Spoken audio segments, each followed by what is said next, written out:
Telangana rising global summit grand success అయింది. తొలి రోజే 4 లక్షల కోట్ల మేర ఒప్పందాలు కుదిరాయి. ఒక్క విద్యుత్ శాఖలోనే భారీగా ఒప్పందాలు జరిగాయి. పంప్డ్ స్టోరేజ్ ప్రాజెక్టులో 2 లక్షల కోట్ల మేర పెట్టుబడులు పెట్టేందుకు వివిధ సంస్థలు ఒప్పందాలు చేసుకున్నాయి. ఇక గుజరాత్ వంతారాలో జూ పార్క్ నిర్వహిస్తున్న రిలయన్స్ సంస్థ ఫ్యూచర్ సిటీలోనూ జూ పార్క్ ఏర్పాటుకు ఒప్పందం కుదుర్చుకుంది.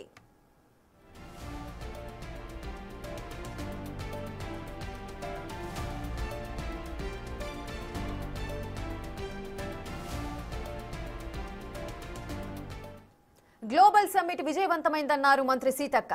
లక్షల కోట్ల పెట్టుబడులు వస్తుంటే బీఆర్ఎస్ నేతలు ఓర్చుకోలేకపోతున్నారని విమర్శించారామె.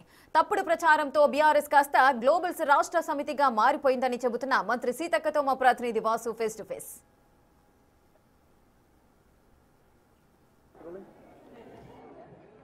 తెలంగాణ రాష్ట్ర ప్రభుత్వం ఏర్పాటు చేసినటువంటి ఫ్యూచర్ సిటీలో గ్లోబల్ సమ్మిట్కి సంబంధించి కూడా మొదటి రోజు అయితే ముగిసింది. మనతో పాటు మాట్లాడానికి మంత్రి సీతక్క ఉన్నారు. అక్కడ చూసాను ఈరోజు ఏంటి ఎలా జరిగింది, మొత్తం సక్సెస్ఫుల్గా మీరు అనుకుంది సాధించినట్టేనా? అంటే ఎంతమంది వచ్చారు డెలిగేట్ సంబంధించి కూడా? మీరు చాలా చర్చల్లో కూడా పాల్గొన్నారు. ఎలా జరిగింది అంత ఈరోజు? చాలా అద్భుతంగా జరుగుతుంది, సిస్టమేటిక్గా జరుగుతుంది. మంచి డిసిప్లిన్లో ఎక్కడికక్కడ ప్యానలిస్టులు పార్టిసిపేట్ చేసి ఆయా అంశాల మీద డిస్కషన్ జరిగింది. నేను ఈరోజు రూరల్ డెవలప్మెంట్కి సంబంధించి ఉమెన్ గ్రూప్స్, పొదుపు సంఘాలకు సంబంధించినటువంటి ప్రోగ్రెస్, అదేవిధంగా ఫ్యూచర్లో వాళ్ళను $3 ట్రిలియన్ ఎట్లా పార్టిసిపేట్ చేయాలి, ఉమెన్ యొక్క ఎంపవర్మెంట్, ఉమెన్ వర్కింగ్ ఫోర్స్ ఎట్లాగా చేయాలనే దాంట్లో మేము పార్టిసిపేట్ చేసినాం. మాకు చాలా సంతోషం. మేము అనుకున్న దానికంటే కూడా ఇన్వెస్టర్స్ ఎక్కువ వస్తున్నారు. హైదరాబాద్ చుట్టుపక్కల ఉండేటువంటి ఈ ఫ్యూచర్ సిటీ పబ్లిక్తో పాటు ఇన్వెస్టర్స్ కూడా విశాలంగా ఉంది. ఇన్వెస్టర్స్ రావడానికి చాలా మంచి అనువుగా ఉంది. గత ప్రభుత్వం చేయలేదు కాబట్టి మేము చేస్తున్నాం కాబట్టి వాళ్ళకు సహజంగానే విమర్శలు, ఏమంటారు, కళ్ళలో నిప్పులు పోసుకుంటున్నారు, అక్కసు వస్తుంది. కాబట్టి వాళ్ళు ఈ రాష్ట్రంలో కేసీఆర్ ఫ్యామిలీ తప్ప ఈ రాష్ట్రంలో ఎవరు గొప్పలు కాదనే భావనతో ఉంటారు. అందరూ తక్కువే, మేమే గొప్ప అని తలకు నెత్తి మీద ఎక్కించుకుంటారు అహంకారం. అది అహంకారం కొద్దిగా తగ్గించుకుంటే బాగుంటుంది. అక్కడ చూస్తున్నాం ఇక్కడ ఈ రోజు జరిగినటువంటి సమ్మిట్ సంబంధించి దాదాపు దేశ విదేశాల నుంచి కూడా, ప్రపంచ దేశాల నుంచి కూడా డెలిగేట్స్ రావడం జరిగింది. ఇక్కడ వాళ్ళ ఏర్పాట్లకు సంబంధించి కావచ్చు, మీరు ఇచ్చినటువంటి ఇక్కడ ఉన్నటువంటి అవకాశాల గురించి చెప్పినప్పుడు వాళ్ళ నుంచి వచ్చిన స్పందన ఎలా ఉంది? ఎడారిలో నీళ్లు పుట్టించినట్టుగా ఇక్కడ ఏం లేదు, ల్యాండ్ ఉంది. కానీ ఇంత అద్భుతంగా వారం రోజులలో సీఎం గారు రేవంత్ రెడ్డి గారి ఆధ్వర్యంలో అద్భుతంగా ఏర్పాటు చేసినాం. మంచి డెలిగేట్స్ కూడా వాళ్ళకు కావాల్సిన విధంగా ప్యానలిస్టులకు డిస్కషన్స్ కానీ ఎక్కడికక్కడ అద్భుతంగా జరుగుతుంది. నేను దావోస్ గురించి విన్నా, మరి ఇక్కడికి వచ్చినప్పుడు దావోస్ కూడా ఇట్లనే ఉంటుందని చాలామంది అన్నారు అక్కడికి వెళ్ళి వచ్చిన వాళ్ళు. సో మళ్ళీ తర్వాత మనం ఇక్కడ రాబోయేటువంటి అన్నీ కూడా ఇక్కడ మనం ఏర్పాటు చేసుకున్నాం, అంటే డిస్ప్లే చేస్తున్నాం, ఎక్స్పోజ్ చేస్తున్నాం ఫ్యూచర్ సిటీలో. కాబట్టి ఖచ్చితంగా ఇది ఒక మంచి ఇన్వెస్టర్స్కు, ఇండస్ట్రీస్కు, ఐటీకి అన్ని రకాల వాళ్ళు రావడానికి ఇది చాలా గొప్ప ప్లేసు. డెవలప్ అంతా ఒక దగ్గరనే కుదించబడకుండా హైదరాబాద్ చుట్టూ కూడా ఎక్స్పాన్షన్ కావాల్సినటువంటి అవసరం ఉంది.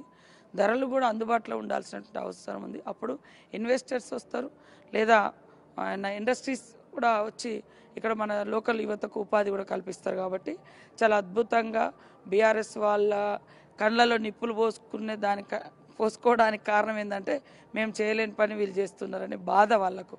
అరే రాని తెలంగాణ రైజింగ్లో ఉండాలి, నెంబర్ 1 ఉండాలని వాళ్ళ భావన లేదు. కాబట్టి మేము ఒక ప్రపంచంతో పోటీ పడుతున్నాం. చైనా లాంటి దేశాలతో తెలంగాణ పోటీ ఉండాలని మా ముఖ్యమంత్రి రేవంత్ రెడ్డి గారు పనిచేస్తున్నారు. ఆయన ఒక విజన్ ఉన్న నాయకుడు. మరి మీరేమో ఫామ్ హౌస్లలో ఉంటారు, మా నాయకుడేమో నిరంతరం పబ్లిక్లలో ఉండబట్టే.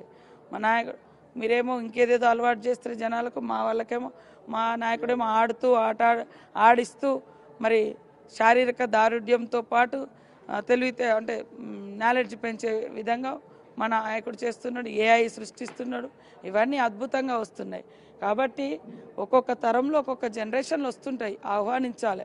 అయ్యో మేమే గొప్పలం, మాకంటే ముందు ఎవరు చేయలేదు, మా తర్వాత ఎవరు చేయొద్దు, ఇది నియంతృత్వానికి సింబల్, ఫ్యూడలిజానికి సింబల్. అది ఒక పక్కన ప్రభుత్వం ఇంత ప్రతిష్టాత్మకంగా తీసుకొని కూడా గ్లోబల్ సమ్మిట్ నిర్వహిస్తూ ఉంటే ప్రతిపక్ష నేత హరీష్ రావు మాత్రం ఇది గ్లోబల్ కాదు గ్లోబల్ సమ్మిట్ అంటా ఉన్నారు. దానిపైన మీరు ఏం చెప్తారు?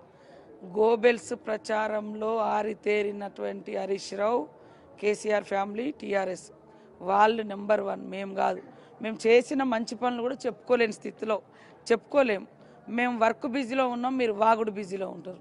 మేమేమో మా రూట్స్ లోకల్ నుంచి గ్లోబల్ విజన్ మాకుంటే మీరేమో గ్లోబల్ ప్రచారం విజన్ పెట్టుకొని అధికారం కోసం తాపత్రయపడుతున్నారు.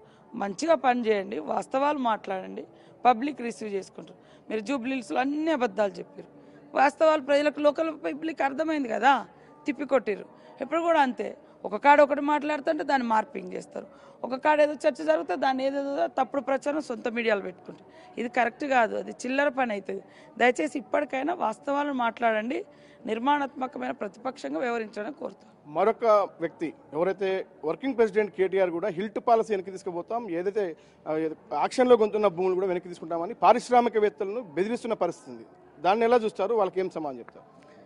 అలాంటి పనులు చేస్తే మరి తెలంగాణ రాష్ట్రంలో పెట్టుబడులు రావద్దనే కుట్ర, ఇక్కడ ఎవరు ఇన్వెస్ట్ చేయొద్దనే కుట్ర.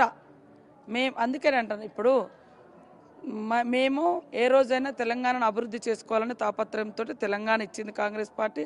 తెలంగాణ అభివృద్ధిలో 10 సంవత్సరాలు మేమందరం కూడా నిర్మాణాత్మకంగా ప్రతిపక్షంగా వ్యవహరించినాం. నీకెంత కుళ్ళెందుకు, ఇంత దుర్బుద్ధి ఎందుకు? నువ్వు తెలంగాణ కలగన్నావు, తెలంగాణ కోసమే పోరాడినా, తెలంగాణ కోసమే బతుకుతున్నా అన్నప్పుడు నువ్వు తెలంగాణకు పెట్టుబడులు ఆహ్వానించాలి, నీ అడ్వైజ్, నీ సజెషన్స్ ఇవ్వాలి. కానీ మేము గుంజుకుంటాం, మేము చేస్తామంటే అంటే ఆంధ్రలో కూడా ఇట్లాంటి చిల్లర రాజకీయాలు చేస్తే మరి ఏమైంది? పాపం ఇబ్బంది పడ్డారు జనాలు. కానీ ప్రజలు తీర్పిచ్చే టైం తీర్పిస్తారు. అట్లాంటి చిల్లర పాలిటిక్స్ చేయొద్దు. ఖచ్చితంగా నీకేమన్నా అంటే నిజాయితీగా ప్రజలకు కావాల్సింది ఏమైనా ఉంటే గవర్నమెంట్ సజెషన్ చేయి. మొదటి రోజు కూడా నేను చూశాను, హాల్ అంతా కిక్కిరిసింది, చాలా మంది డెలిగేట్స్ వచ్చారు. ఓకే, రేపు ఎలా ఉంటుంది అనుకుంటున్నారు మీరు? ఈ సమ్మిట్కి వచ్చే పారిశ్రామికవేత్తలకు కానీ ఇంకెవరికైనా ఏం చెప్పదలుచుకున్నారు బిగ్ టీవీ తప్పని? పారిశ్రామికవేత్తలందరికీ కూడా హృదయపూర్వకంగా వెల్కమ్ చెప్తూ, ఇంకా వచ్చేది కాంగ్రెస్ గవర్నమెంటే. మేము తీసుకునే ప్రతి డెసిషన్ త్రూ క్యాబినెట్ ద్వారా తీసుకుంటున్నాం. మీ ఇన్వెస్టర్స్కి ఎలాంటి ప్రాబ్లం లేదు. ఏ ప్రభుత్వ నాయకులు అంటే కొన్నాళ్ళు అధికారంలో నుండి పనిచేసినటువంటి వాళ్ళు ఇలా బ్లాక్మెయిల్ చేసి ఏదో చేస్తే ఎవ్వరికి నష్టం లేదు. ఇన్వెస్టర్స్కి అందరికీ గ్యారంటీ కాంగ్రెస్ ప్రభుత్వం, మా సీఎం రేవంత్ రెడ్డి గారు తీసుకునే గొప్ప నిర్ణయాలు ఈ రాష్ట్ర ప్రజల భవిష్యత్తు కోసం, ఈ యొక్క ఇండస్ట్రీస్ వాళ్ళకు కూడా మంచి భవిష్యత్తు ఉంటుందని తెలియజేస్తున్నాం. Thank you. ఇది మొత్తం మీద మంత్రి సీతక్క గారు చాలా స్పష్టం చేస్తూ ఉన్నారు. అనుకున్న దానికంటే ఎక్కువ ఏదైతే గ్లోబల్ సమ్మిట్ నిర్వహించామో పెట్టుబడులు కూడా అదే రకంగా వస్తూ ఉన్నాయి.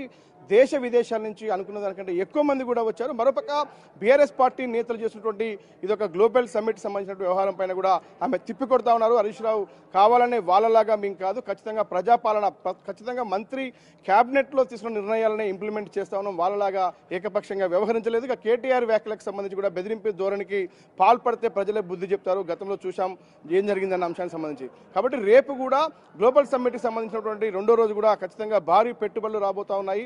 ఖచ్చితంగా కూడా ఎవరికి ఎలాంటి భయం లేదు, వచ్చేది మళ్ళీ రాబోయేది కాంగ్రెస్ ప్రభుత్వమే. ఖచ్చితంగా నిరభ్యంతరంగా కూడా మీరంతా పెట్టుబడులు పెట్టొచ్చని ఆ పారిశ్రామికవేత్తల్ని ఆహ్వానిస్తుంది. ఇప్పుడు సంతోష్తో Vasudev Reddy, big TV, future city నుండి.